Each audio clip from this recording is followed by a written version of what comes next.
Hi, assalamualaikum to all my brothers and sisters. So thank you for tuning in. Nak macam tu ke?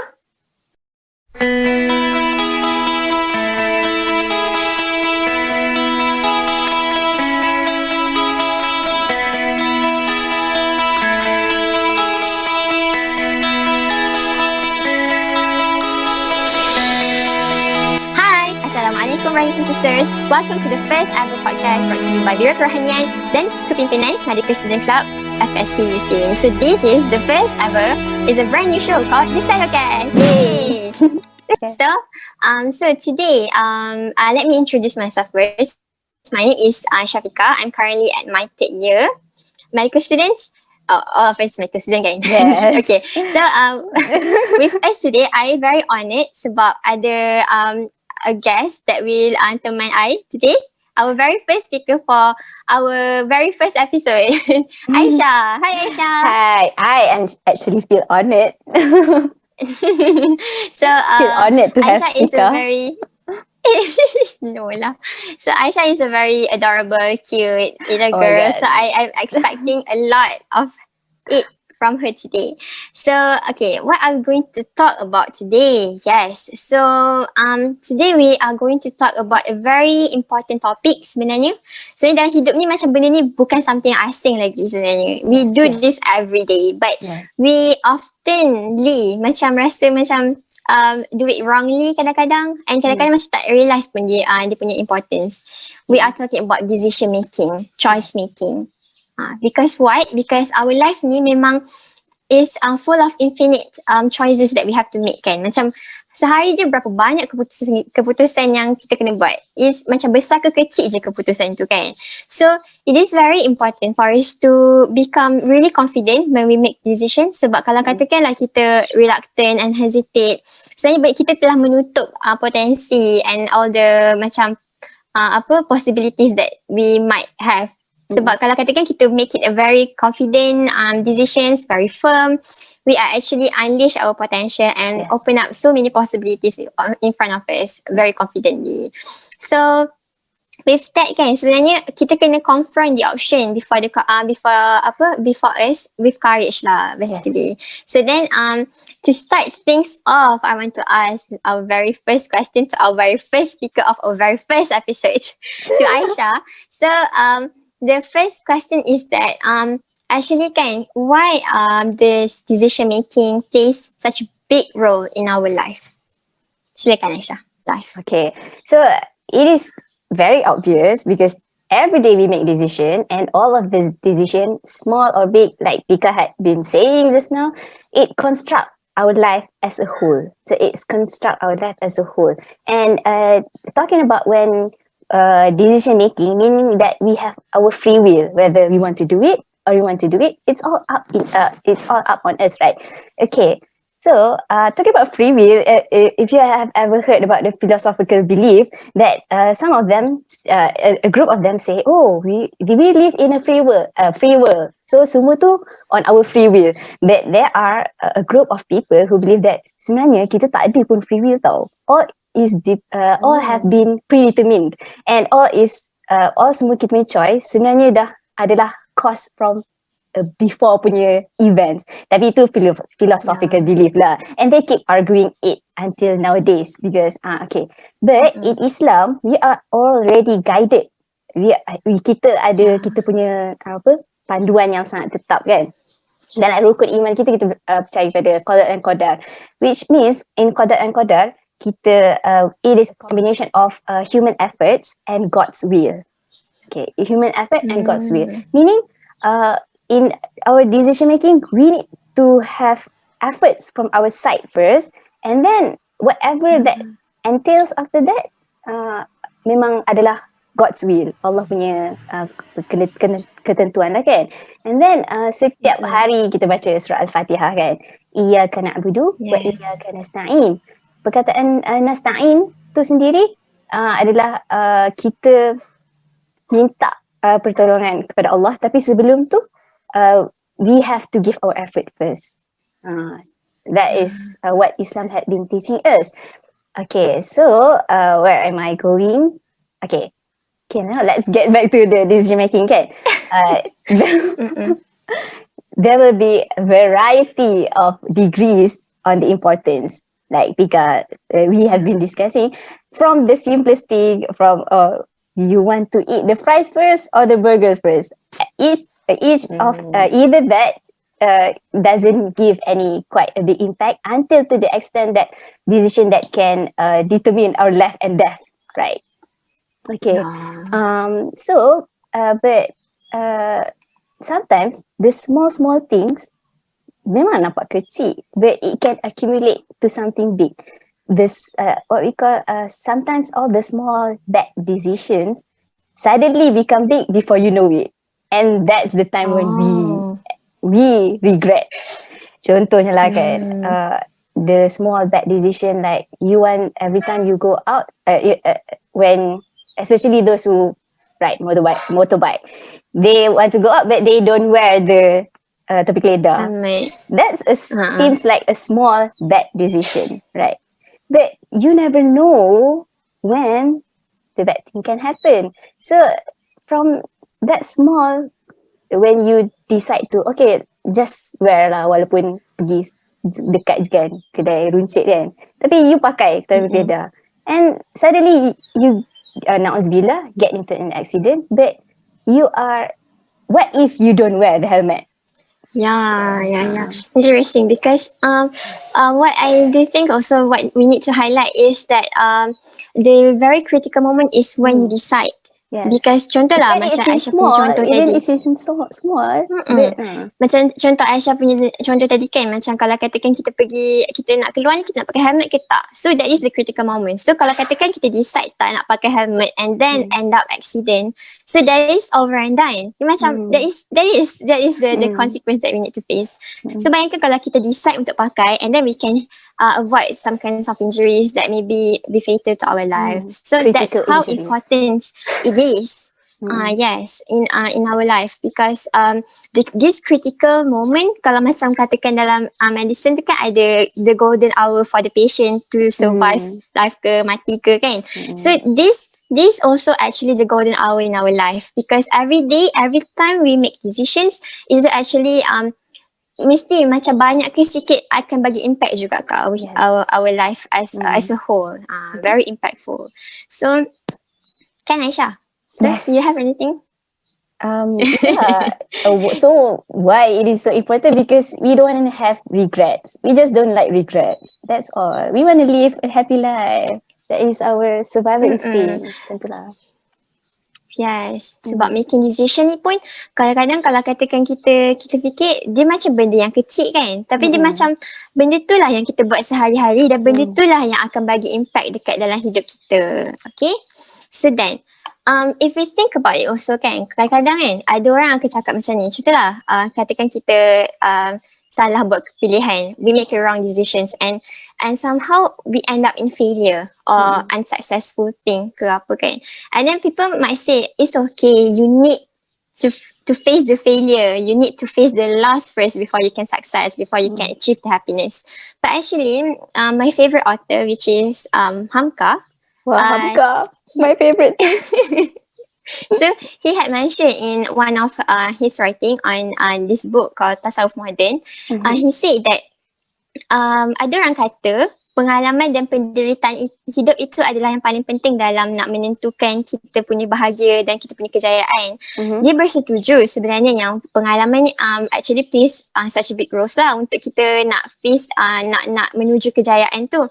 But what the most important thing pada dia adalah menurut dia adalah untuk kita sebenarnya mengelak daripada failure tu sendiri. Sebab ada certain failure ataupun ada certain ada certain mistakes yang kalau katakan kita buat, dia macam is irreversible lah, macam gitu, macam irreversible inhibition gitu kan. So jadi dia non-competitive. So, dia macam bila So bila irreversible, so katakan contohnya lah kan, contohnya ada orang dia bawa kapal, dia adalah nakoda kepada sebuah kapal. So takkan dia nak kena karam dulu kapal tu baru dia boleh menuju kepada satu ilmu pelayaran yang hebat kan. So because of that, it is very important for us to avoid the failure from the first place. That's a gitu. very good argument. So then, apa yang Hamka suggest, macam mana kita nak avoid this amount of failure that or the failure, the path that can lead us to a failure. Maybe is that I think I can quote from him. Dia kata, meskipun kita akui pengaruh pengalaman, tapi bukanlah itu yang terpenting. Pengalaman hanyalah langkah pertama. Adapun pelajaran hidup yang kedua ialah memperhatikan alam. Sebab I actually very agree with this argument because sebenarnya benda yang first yang kita kena buat actually as a human is memerhatikan alam. Memerhatikan, observe people yang dah lalu dulu jalan tu. Macam mana, apa yang dia buat untuk jadikan dia. Yes. Apakah contohnya dia tengok dia ambil jalan tu, dia make a wrong decision, so dia fail. Kenapa kita nak ambil jalan yang sama kan? Contohnya kalau katakan dia for example lah, the very simple example that I can give you is, contohlah kalau katakan kita belajar. So then kita belajar ni, kita tengok ada kawan kita ataupun ada senior ke, ada cerita orang idola, tu kan, macam based on their experience, idola, and they did this, they do this kind of study. Okay, so kita observe dia, okay, dia buat macam ni, dia boleh berjaya. So why don't kita try to adapt that kind of technique kepada our study technique. So then barulah kita boleh pergi ke arah kejayaan itu. Gitu. Kita we resemble people that we want to follow his path lah, ataupun her path kan. Yeah, I also agree. So what it takes to make a good decision. Bila kita apply benda ni dalam decision making, sebenarnya what it takes to make a good decision actually. Okay, so based on Pika's punya story, we can see that what really fuel our decision making, it is on how we think, how we process when we see others experience, how we process that thing and how we apply it to our life. So this thinking process is what's the most important. And talking about thinking, nowadays we are living with technologies, right? Smartphones. Sometimes I'm thinking like, how can this smartphone and AI appear to be smarter than me? Of course, because they are a program thing. And actually, this AI, artificial intelligence, how they, I don't understand much, but what I understand about it, it is inspiration. It is inspired from how our brain works too. Because, this AI, when we feed them with information and data, the more we feed them, the smarter it gets, because it can interpret, it can consolidate all the data, and it can process and give out the best prediction, the best probability. We say prediction and probability, and they can suggest us like our YouTube recommendation, right? So it is all algorithm. So it is inspired from our brain. It is inspired from how our brain works, because the more information we get, and the information must be a very high quality one, lah. Not because information also, we have misinformations and whatnot. So gaining, before we make a certain decision about something, it is important to gain as much as information about that thing, because from that information we can have a better understanding, and we can have produce a better prediction or probability, the best, because decision is important because it will determine what will entail after that, right? So that is how important. You need to educate ourselves, basically. Educate. And then our brain is way greater than AI, because we as like what we learn, our brain, there are compartments and lobes that receive information from our external senses, and there are parts which process it. There are parts which just think for thinking, and that there are parts who can project the activity for our muscle, right? But they are also called limbic system, whereas the emotional function, right? So that's how amazing we are. There's just not the physical elements only. The brain is just the tool. But we in Islam, we believe in the unseen. We have soul, we have akal, we have emotion, we have, yeah, all those will also contribute in our decision making. The brain is just the tool, right? That's okay. What my point is, sometimes our decision doesn't just depend on our rational, logical thinking, because there are decisions that need some insight and our insight, our own intuition. Because, for example, doctors, right? There are apps in this. There are apps that you can submit this symptom, and then it will produce you a diagnosis. But you cannot diagnose patient like that, right? You need for a doctor to make a good diagnosis. The doctor also must have good experience and a lot of more elements, emotional elements, intuition, insights. Okay. Okay, so that's how amazing our brain is, and until today, our brain is still a mystery to us. That's talking about the physical. The soul is way out of our own limited sense. Okay, so I've come across a very interesting quote, but yeah, I've read it. But yeah, the quote sounds like this: If the brain is so simple that we can understand it, we will be so simple that we couldn't understand it. You get it? Oh, wow. Yeah. I get it. Yeah, if you think about it. So basically, in making decisions, it's there is so many important factors Elements, that we need to elements. These elements are needed to make a very good decisions.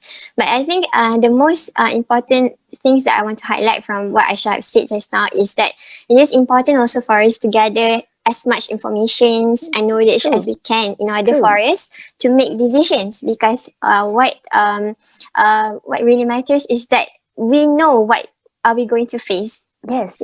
Because for example, you don't know anything about what like you want to make diagnosis, right? You want to diagnose a patient, but if you don't know, you only know one thing, you don't know the differential diagnosis, then you will miss.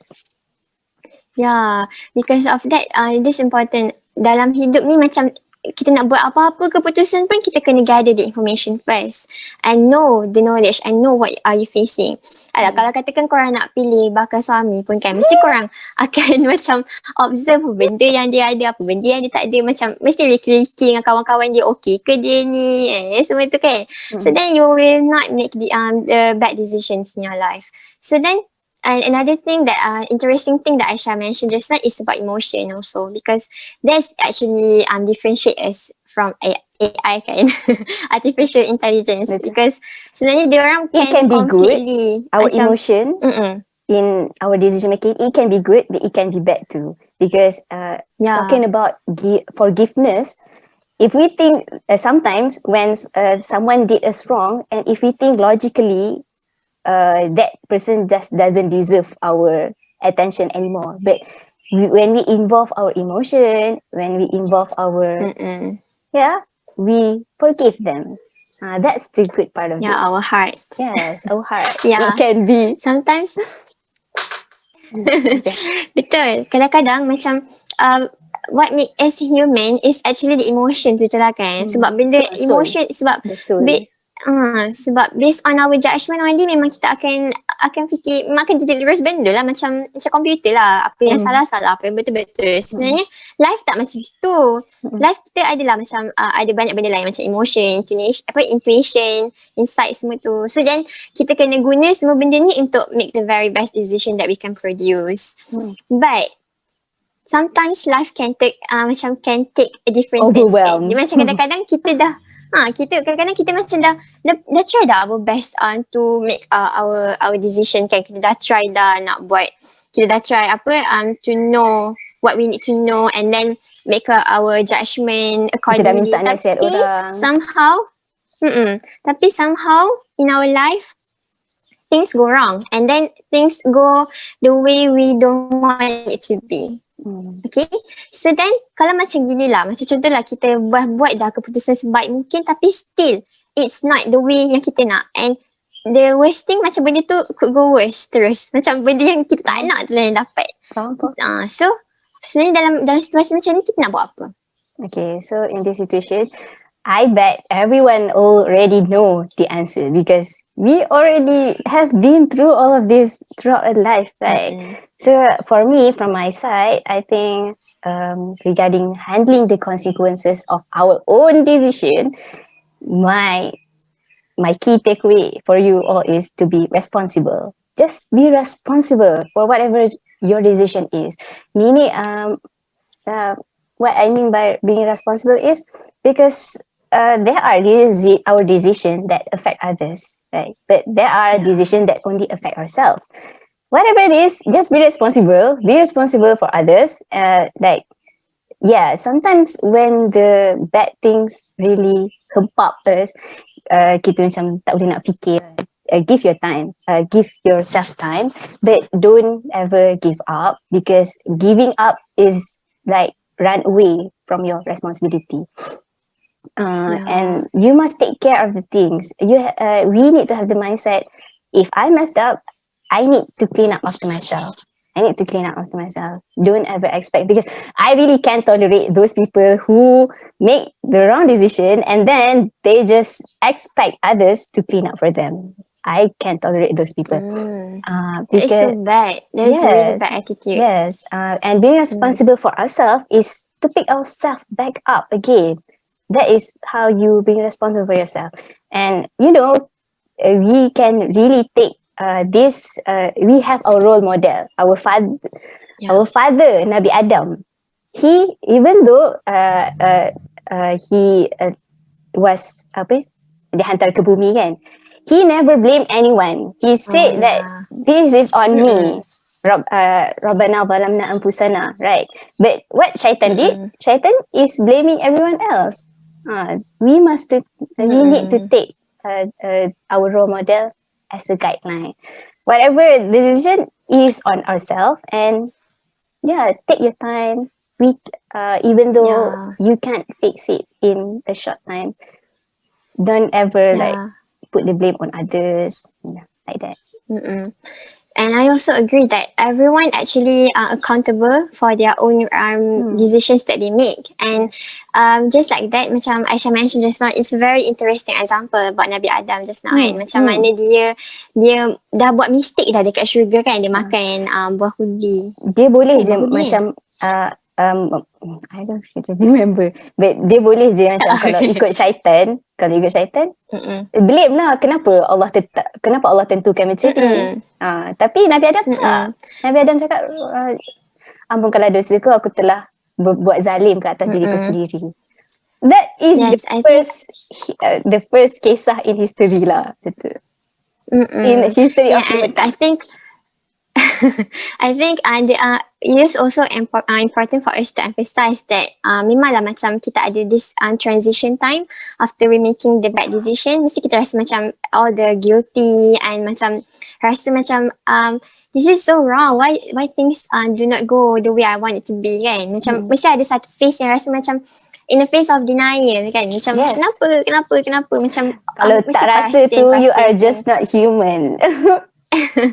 So I think it is important for you to address yourself, macam to admit that okay, aku sebenarnya sekarang tengah rasa bersalah, aku sebenarnya I'm not okay at this moment. Sebab apa? Sebab contohlah katakan korang rasa macam okay, aku dah buat salah, so I'm still okay. Contohlah for example, korang rasa macam aku sekarang tengah rasa bersalah, tapi kita macam tak aku tak rasa bersalah, sebenarnya aku okay je sekarang ni. That is a bad thing, because that is we call there is a new term called toxic positivity. Because you think toxic positivity, so macam you think that you are okay and you still want to be macam optimist about it, but somehow although you think you are okay, but you're actually not. So then you macam makan diri you sendiri macam you know macam Kita tanpa kita benda sedar, tu without we realizing it. tanpa kita sedar macam without we realizing it, we are actually macam benda tu something that is not good lah for our mental health. Sebab sometimes we have to address it, and then by addressing it, sebenarnya benda tu kita akan boleh cope lah dengan benda tu. We can find solution and such things.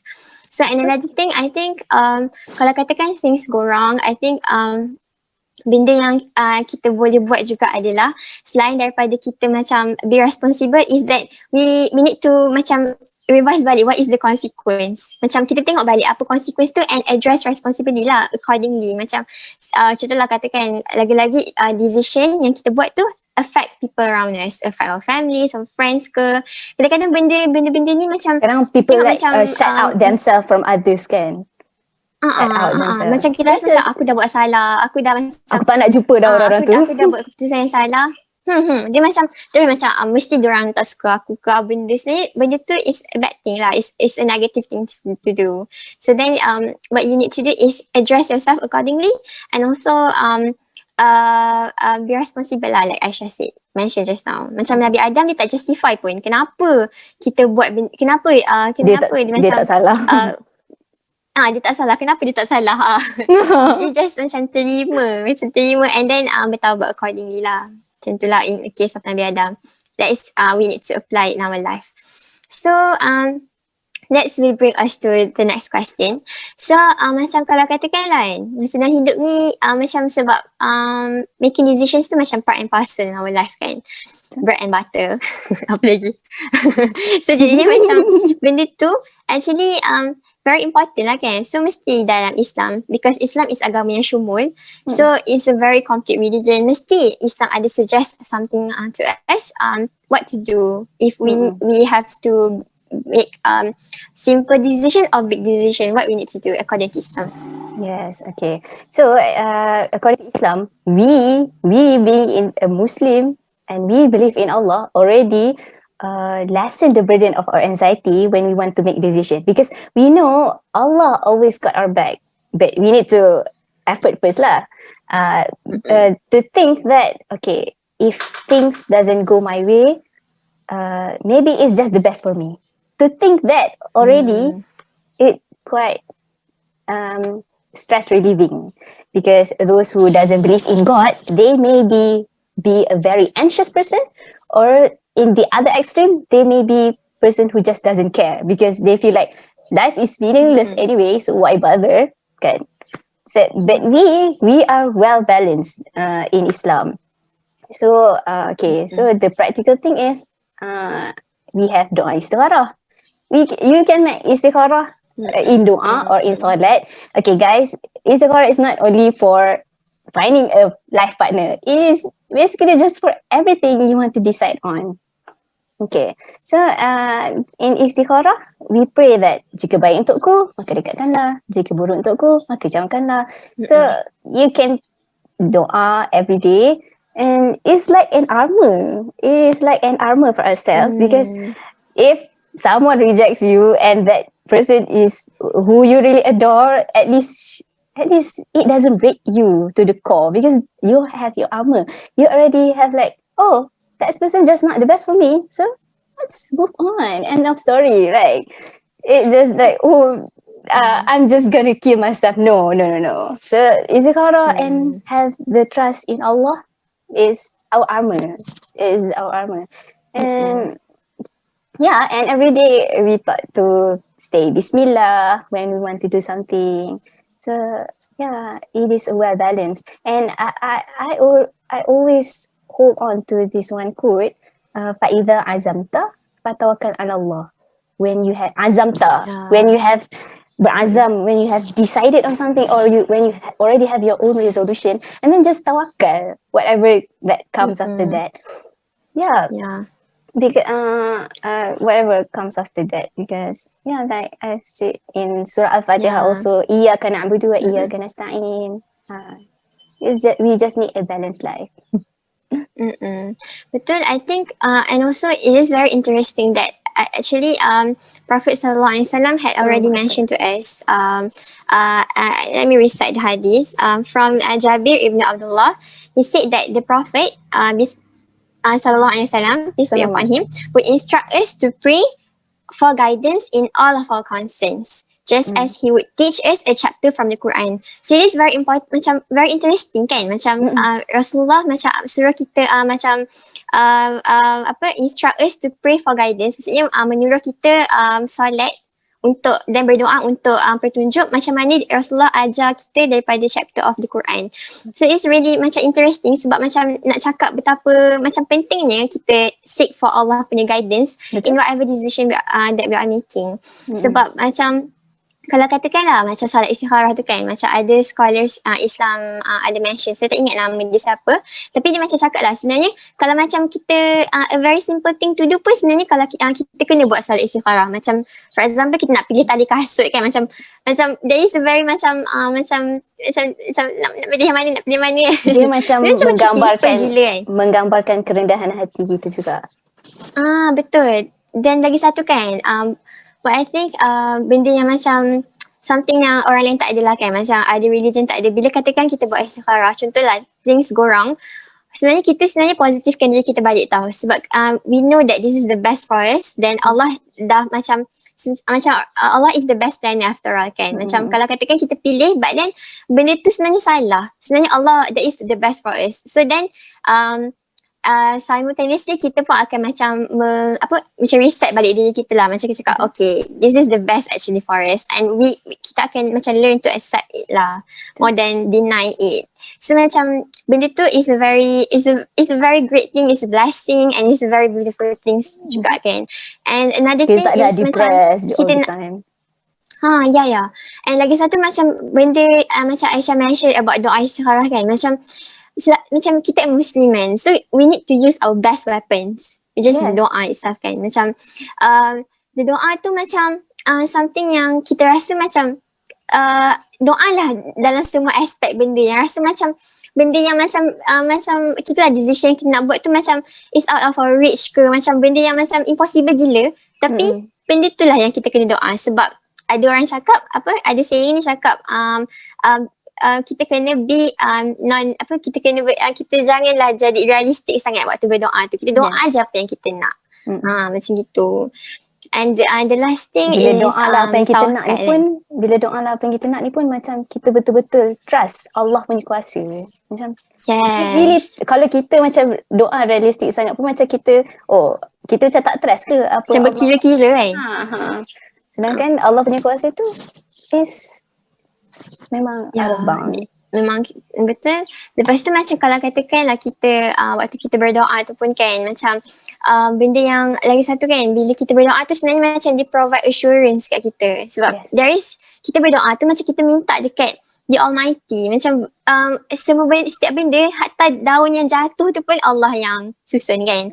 So apatah lagi benda besar-besar ni mestilah Allah yang susun. Sejadinya kalau katakan kita minta dekat the biggest creator of our macam the biggest creator, the Almighty, so memang kita akan provide assurance lah ke atas diri kita. So the last thing is tawakal. So sebenarnya konsep tawakal ni kita apply dekat dalam hidup kita dekat semua aspek kan. So sebenarnya kalau ikut Yasmin Mujahid dia ada mention dekat dalam buku dia kan, Reclaiming Your Heart. Dia cakap kan, tawakal is having complete trust that Allah plan is the best plan. And tawakal tu macam having the full faith that Allah will take care of you. Macam having this a very strong faith, macam percaya sangat-sangat yang sebenarnya Allah ada untuk jaga kita. Allah is there to take care of you. Dia macam mana? Dia macam Nabi Musa kan, for example, Nabi Musa dia macam waktu dia kena kejar kan dengan Fir'aun, dengan dia punya army kan. Bayangkanlah, can you imagine kalau kita put ourselves in Nabi Musa punya shoes waktu tu kan, macam kita imagine. Bayangkanlah sekarang ni Fir'aun is the biggest, macam mana the biggest pemerintah at that time, and dia dah lah zalim. Empire, the biggest empire. And waktu tu dia dah zalim, dia bunuh ramai orang, and then there is this macam a whole army behind you yang tengah kejar. Memang kalau dapat kau memang kena bunuh lah kau, memang tak ada macam nak hidup semua kan. Tapi still waktu waktu Nabi Musa diri dekat tepi Laut Merah tu, dia sangat percaya yang Allah akan provide the way for him. Macam dia tak flinch pun daripada tepi Laut Merah tu. Kalau macam kita kan mesti kita macam Betul ya Allah ke macam ni? mana ni? Betul ke ni ada Laut Merah ni? Macam mana aku tak boleh berenang? Sebenarnya waktu tu Nabi Musa dia tak flinch sikit pun, knowing that Allah will get you through. Macam gitulah kita waktu kita bertawakal ni sebenarnya. Konsep tawakal tu, the core tu maksudnya kita tahu yang what is the best for us is what Allah give us. And another thing is tawakal ni macam benda yang sangat penting lah, sebab kalau katakan tak ada konsep tawakal ni, what we do macam memang kita continue usaha. Dia macam tak ada Dia macam put limit arrogant to us tau. It is arrogant because we think that everything is depends on our own effort. That is just arrogant. I really agree with that, because macam kalau katakanlah kita tawakal ni juga macam put us humble lah. Dia macam sebab kita know that everything we do adalah sebenarnya from Allah, punya ketentuan. So dia macam Allah yang susunkan semua benda ni. So kalau katakanlah tak ada tawakal ni, memang kita akan jadi very proud of ourselves, macam assuming that everything that we achieve until now is actually from ourselves, from our own very efforts. Sebenarnya tak pun kan. So that is a very very important concept of tawakal. So I think to conclude things up, I want to briefly mention to you what we have discussed just now. So the first thing is that the step in order for you to make decision, a very good decision, first you have to think and analyze what that are you is from our facing side. right now. That is from the effort from our part. Right. Yes, and after you have finished analyzing whatever you are facing, pasti gather information, gather all the knowledge that you need and that you that you are acquired, macam kena tahu benda ni untuk buat keputusan ni. So after you have gather all the information you need, tengok, observe people, observe orang lain punya experience yang dah lalu jalan tu, kita dah observe sama tu, lepas tu baru kita buat decision, a very firm decision. So sebenarnya kan, it is really important for a Muslim to be decisive lah. Macam it is very important for a Muslim to be really macam confident in his or her decision. Have their own stand. Bukannya macam dia macam be firm kan. Be firm. I don't like indecisive people. Because you don't decide. You actually are deciding to. You are deciding not to decide. That's just annoying. Yes, betul.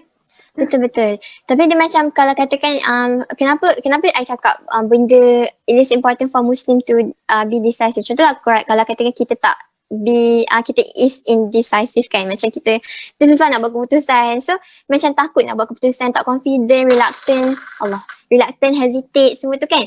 So apa yang akan jadikan kita macam takut nak buat keputusan tau, and this fear will lead us to procrastinate more and more. We will linger around, rasa macam tak nak. Things never get done. Yes, and then that where syaitan will come to, like macam hasut you, macam instill all this negative thing. Give up tu kan, give up tu sendiri kan macam adalah sifat syaitan kan. Betul. So then there is how actually important to be decisive actually. So after you have make decision, you kenalah doa, istikharah, and then lastly mestilah tawakal. So actually istikharah is not just after you make decision. It's just evergreen thing. The process. You make istikharah every day. You make istikharah before you decide. You make istikharah after you decide. It's just happen every day. Betul. Dia macam the whole process is occur macam simultaneously lah kan. Macam dia macam bila aku benda tu macam serentak lah. Dia macam bukan, so benda ni bukan macam skema jawapan kan. Dia macam kena ada A, B, C, mesti kena ikut turutan. It is all life bukan macam Allah okay. Dia angin tolak pintu. Okay. So dia macam life ni bukannya macam gitu. Life is very subjective and it's very different from what we learn dekat buku. So benda ni lah sebenarnya adalah very important for you to be success in this school of life. Macam gitu. Allahu Akbar. Sorry. Okay. For you to be successful in this school of life. Okay. Okay, so you might be wonder kan sebenarnya kenapa kita orang macam cerita serius sangat kan pasal making decision ni. Sebenarnya kan whether you realize it or not sebenarnya making decision ni sebenarnya is part of fase juga tau dalam our career as a doctor tu sendiri. Sebab kalau katakan kita become a doctor nanti sebenarnya benda yang kita buat tu semua adalah make a decision. Betul tak? Kalau katakan kita jadi doktor kan, kita actually, buat kita nak diagnose patient. in other job also that only. Ya, betul juga. But in doctor, our decision affect others' life. That's just what differ us from other career. Betul. Kalau katakan bila kita once kita dah macam dah jadi doktor kan, dia dah lah kita affect others people's life kan, and it's actually a whole life changing experience lah for them. And for us too lah, sebab benda tu kalau katakan kita make a single macam wrong decision, a single mistake kan, kadang-kadang benda tu macam I said just now lah, irreversible. Dia macam dia akan put a lifelong, sorry Jai. Okay kah? Dah nampak ke? Nampak. Okay, sekejap. Kita ulang balik daripada mana tadi? Okay, macam I say just now, macam making decision as a doctor, dia bukan je macam a simple mere decision tau. Dia macam this decision is a life-changing decision, life-changing event for the patient. Sebab kalau katakanlah kita buat decision yang macam salah, yang macam I mention just now, irreversible kan. So macam benda tu is like macam bagi a huge loss lah for the patient. Especially macam kita bagi a diagnosis or a treatment plan, macam treatment plan salah. Misprescription. Macam bagi kita macam prescribe drug yang salah kan. Dia macam we cannot afford all those mistakes. Memanglah benda tu taklah I say like eventually will happen, but then we have to avoid it at all costs lah benda tu kan. So I actually why I want to talk about this today is actually because I stumbled across a posting on the Facebook that is written by Dr. Nurhanisa in her series of #Hospital Tarbiyah.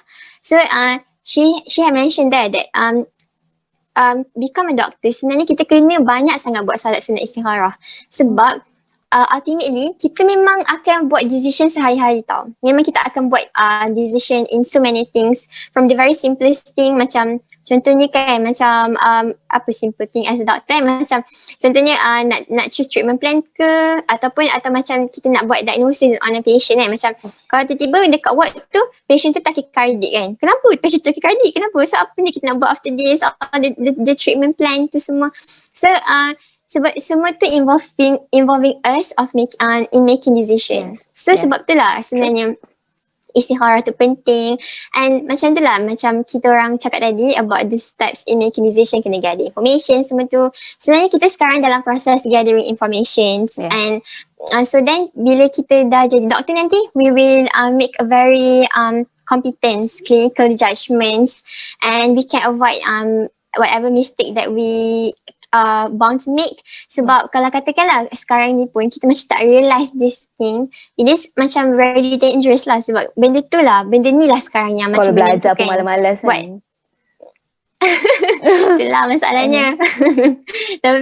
tapi itulah bendanya, macam kalau katakan kita nak nak menjadi seorang doktor ni, kita kena selalu buat solat sunat istikharah. Lepas tu macam kena banyak doa, sebab after all Allah jugalah yang menggerakkan hati kita in making that decision. And after all, bila kita dah buat decision pun, insight tu dah datang daripada Allah kan, our intuition. Kita punya gerak hati, kita punya insting semua tu datang daripada Allah. Sebab tu lah kita kena banyak sangat doa supaya kita make a good decision. Pagi-pagi tu je dah doa, ya Allah bagilah saya buat pilihan yang terbaik in whatever I face in my life today ke, macam itu. So then after kita dah buat decision tu, kita dah doa and we have our best, kita kena tawakal. Sebab after all, kalau macam dalam setting as a doctor tadi, after all Allah jualah yang is the ultimate healers kan. Dia lah yang menyembuhkan. Kita buatlah apa pun, kita gunalah clinical judgement yang macam mana, information yang bombastic ke benda ke. Tapi sebenarnya yang akan menyembuhkan tu ultimately is Allah. Sebab itulah it's very very important for us to tawakal tu sebenarnya, and for us to stay on the ground. Tak rasa macam oh aku patient tu dah sembuh sebab aku. Tak, not like that. It doesn't work like that, okay? Yes. True. So, yeah, let's wrap up our discussion today. Alhamdulillah. I really, really hope that everyone's that listening from the first to the end can benefit something from this from our podcast, the very pilot show of this series. So, yeah. I think that's it. Thank you so much. Thank you Aisha for Thank you, Pika. having as a speakers. Okay, and also if you guys who have any recommendation ke, macam comment ke, you can go straight away to the comment section and leave a comment there. Okay, and jangan lupa like and subscribe MSC punya YouTube. Okay, so I really hope you can benefit from this, and Thank you so much. jangan lupa